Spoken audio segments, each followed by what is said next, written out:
சீட்டு எழுதி கட்ட ஓகே. சாமி கும்பிட்டியா நீ? ஐயோ மறந்துட்டேங்க. நல்ல ஆள் பாரிப்போ இருக்கும். எல்லாத்தையும் நாமளே சொல்லி கொடுக்க வேண்டியிருக்கேன். இப்ப எதுக்கு வேண்டிட்டு இருக்க? ஏன் கோயில்ல வந்து சாமி வேண்டக்கூடாதா? கோவில்ல சாமி கும்பிடலாம், அதெல்லாம் தப்பு இல்ல. ஆனா நீ பண்ண விஷயம் தான் தப்பா இருக்கு. அப்படி என்ன தப்பான விஷயத்த நான் பண்ணிட்டேன்? சரி, இந்த மரத்துக்கு முன்னாடி நின்னு எதுக்காக வேண்டிட்டு இருக்க? அது ஒண்ணும் இல்ல, நம்ம ஆசைப்பட்ட விஷயத்த எழுதி வேண்டி கட்டிட்டோன்னு வைய உடனே நடக்குமா, அதனாலதான் நான் கட்டினேன். அப்படியா? சரி, என்ன எழுதுன சொல்லு. வேண்டதெல்லாம் வெளியே சொல்லக்கூடாது, பலிக்காது. பலிக்காதா? சரி, அந்த பேப்பர்ல என்ன எழுதிருக்கேன்னா நானே படிச்சு தெரிஞ்சுக்கிறேன். சொன்ன கேளு சண்டகொடி. சண்டகொடி சண்டகொடி வேணாம் சொல்றல, என்ன நீ?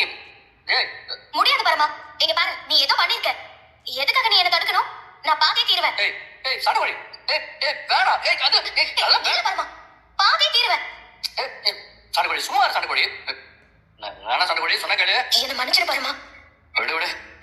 நீ எவ்வளவு பெருந்தன்மையோட எழுதியிருக்க, நான் தான் உன்னை தப்பா புரிஞ்சுக்கிட்டேன். இல்ல பரமா, நான் கூட கோவிலுக்கு வந்தப்போ இப்படி எல்லாம் பண்ணதே இல்ல. ஆனா நீ பண்ணிருக்கியே, தப்பா புரிஞ்சுட்டு வந்து சண்டை போட்டதுக்கு சாரி பரமா, என்ன மன்னிச்சிடு.